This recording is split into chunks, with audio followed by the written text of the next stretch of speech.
Woo! This is the moment you've all been waiting for. A lot of you been waiting for this. Here it is. This is the truth behind the real Tommy and Ghost. They say this is a... Nah. Now, there will be two versions of this. The one that you will hear on the Patreon and one you will hear on Carcino for Life. This is the Carcino for Life version. The PC version. The watered down version.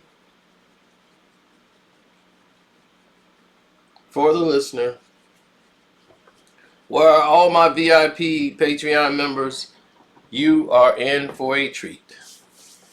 Now, Tommy and Ghost characters, whether they tell you or not, they're going to say that they created them all up in their brains. Because they've taken from things that happen in real life and altered them a bit. Just a bit. Now, many people might say, Sino, what the heck are you talking about? Well, to understand this story, you have to understand world history. This goes back to the 80s, ladies and gentlemen. The 1980s.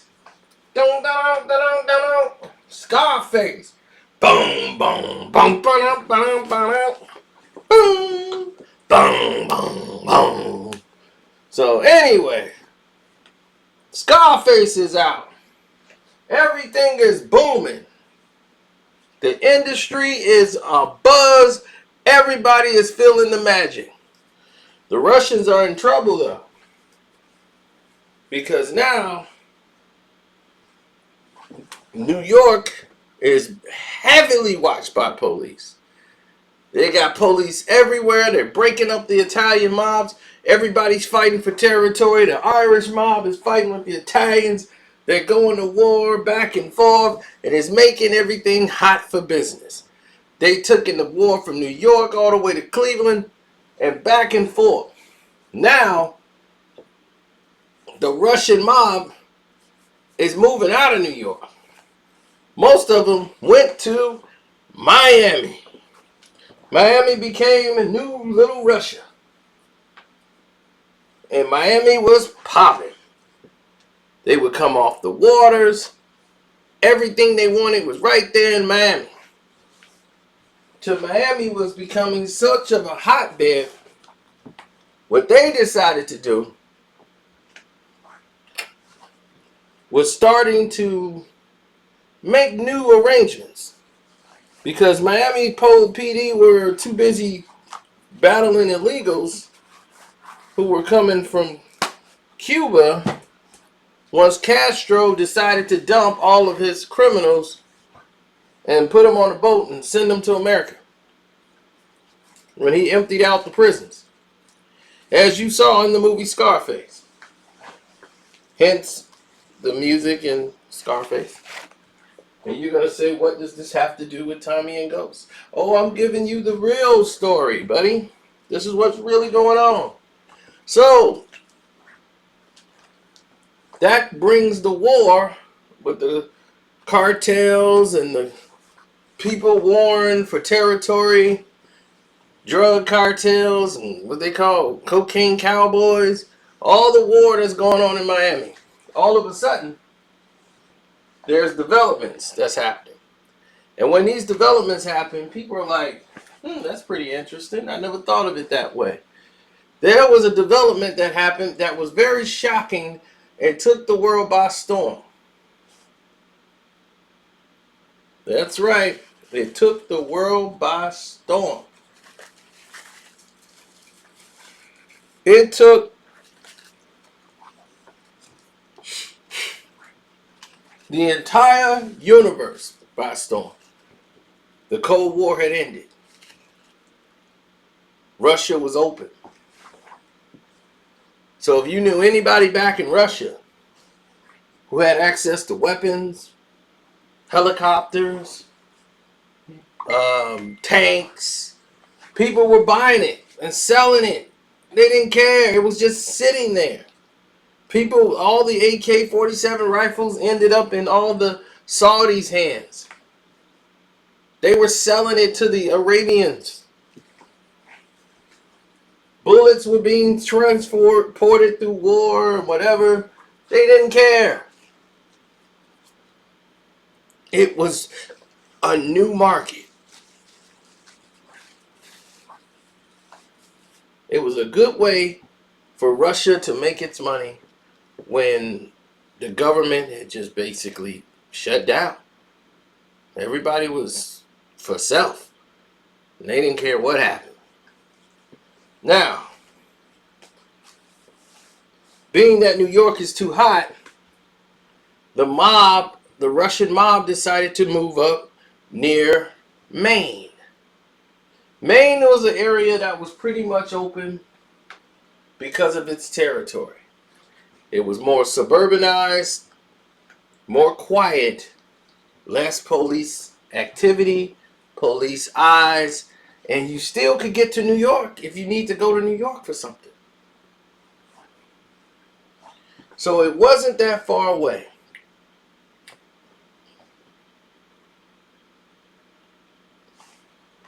Now,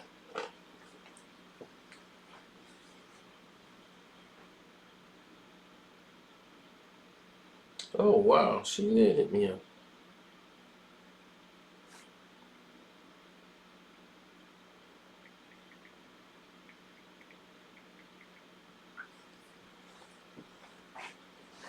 Now, sorry about that. I had to answer that text message. Now, anyway, while they were up there in Maine doing their thing because that's where they wanted to go.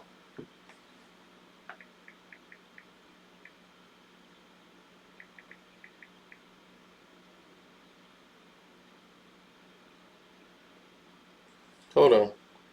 1 second, I'm going to answer this call. Apologies. Had to take care of business. Now, where was I? Maine is about a few hours away. 6, 7 hours, depending on where you're going to, from where they're going. But anyway, they're in Maine. And we're talking about the patriarcha mob family. That's right, the patriarcha mob family. They're running things out in Maine.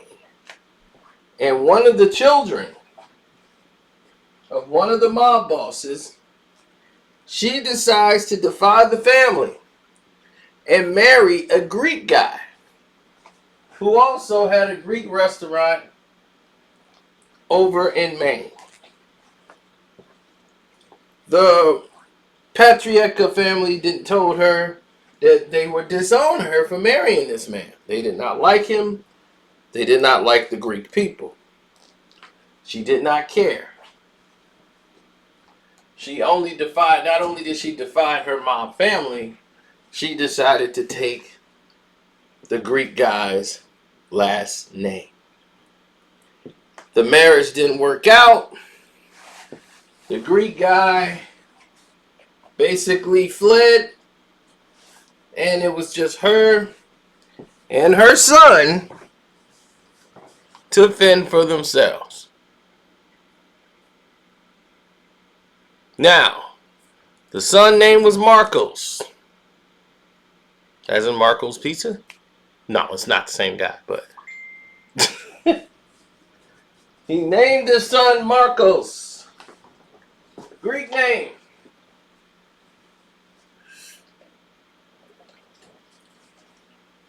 Now, Marcos grew up in an area that was very poor on the outskirts of Maine, one that was more diverse, meaning blacks were there. And meanwhile, there's a black guy who just happens to be working at a barbershop that his father was known for, had this very popular barbershop, very respectful, there's no profanity, it's just very professional barbershop. He almost bragged that he almost ran for mayor one time at the barbershop. Anyway, that be told, oh, sorry.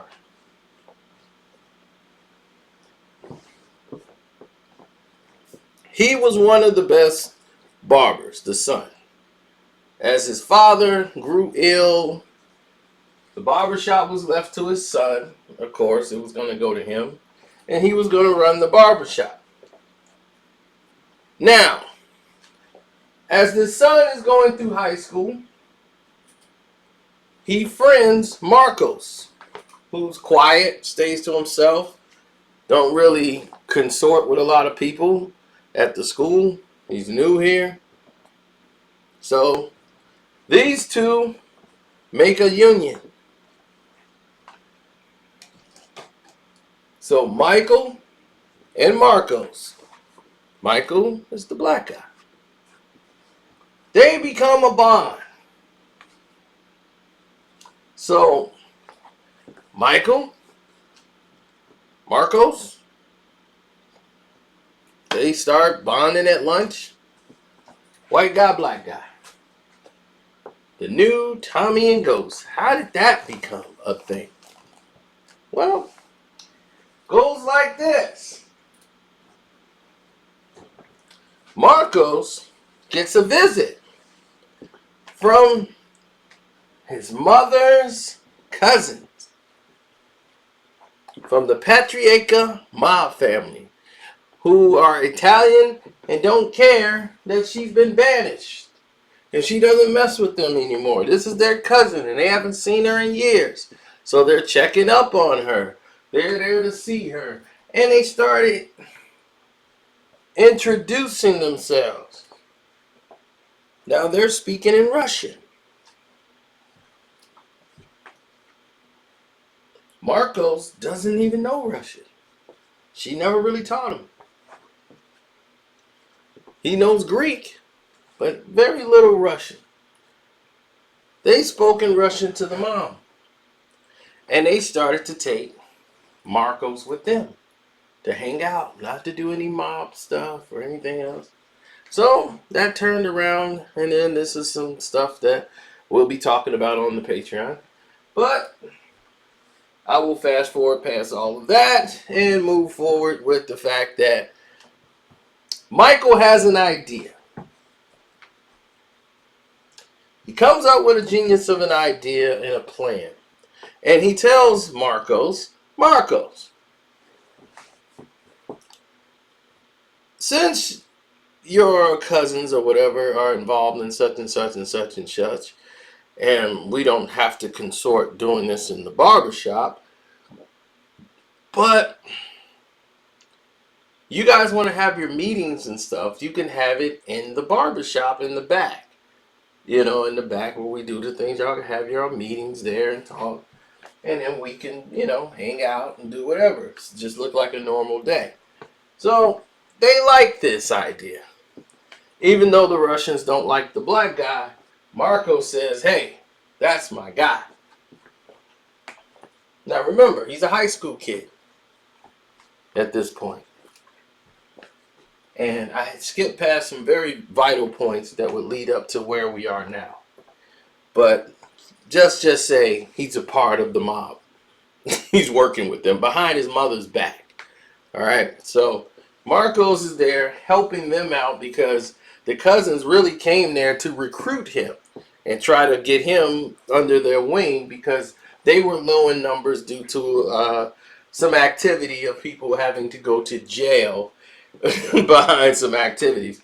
So they needed to really get something going deep in Maine, and they needed new faces to do this.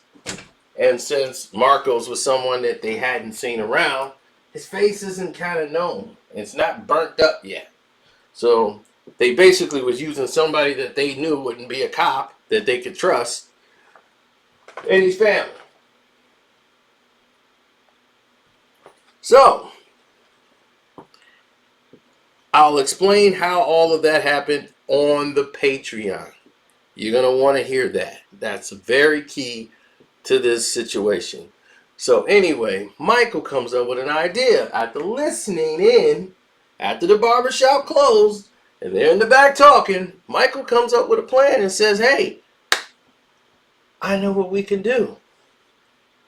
We never have to use the barbershop because they're going to watch that. What we're going to do is set up multiple locations. This is why people get caught. It's because they always go to one spot. They have one here, one thing there, one place here. And if one thing gets caught, then the whole thing falls down like a domino set. So we're going to have the water thing. See, where they used to fish, Maine is known for crab cakes and crabfish and all of these different things, like Maryland.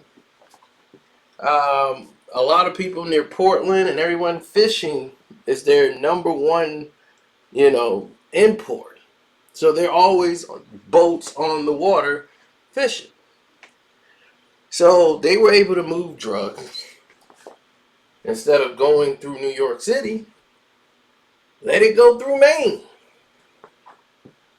And they had different ways of bringing it in different systems that Michael came up with. Now, Michael wanted to keep his name clean anyway, and he knew the Russians wouldn't listen to him, but they would listen to Marcos. So Marcos was his way in.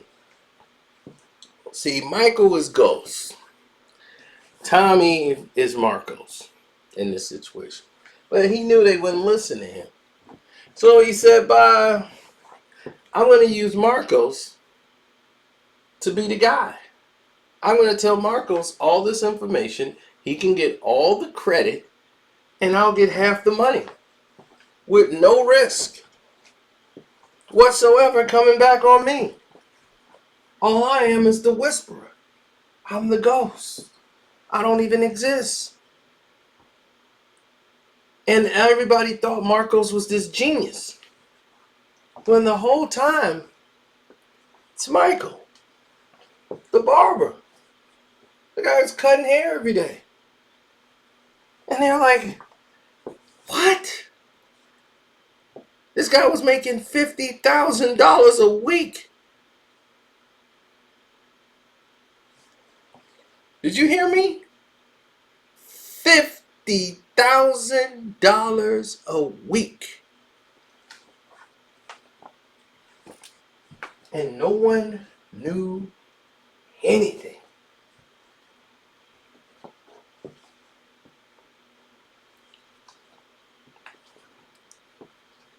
Now, don't let the photo fool you. That's just two people in the barber shop. That's not that's not them. Okay?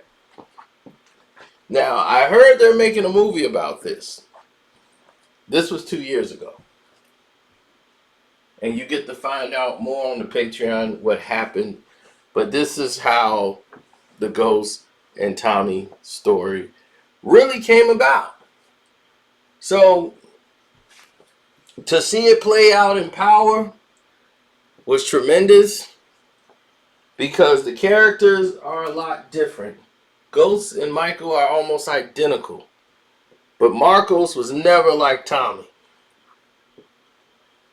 But he did want to prove he belonged, and he was tough, but not that tough. Wasn't Tommy tough at all.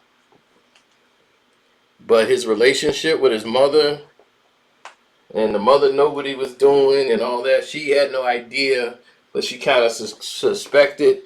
But he was very loyal to his mother the same way Tommy is to his mom. So,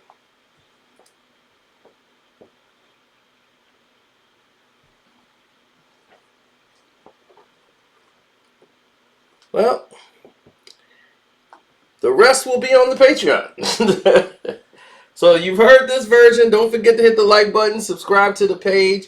Definitely hit the Carcino for Life Patreon, because you're going to want to do that. You You want to donate to the page? My Cash App is Carcino as well. Well, you guys know all that by now. Hopefully, you guys are cool with everything, and that's it. That's all.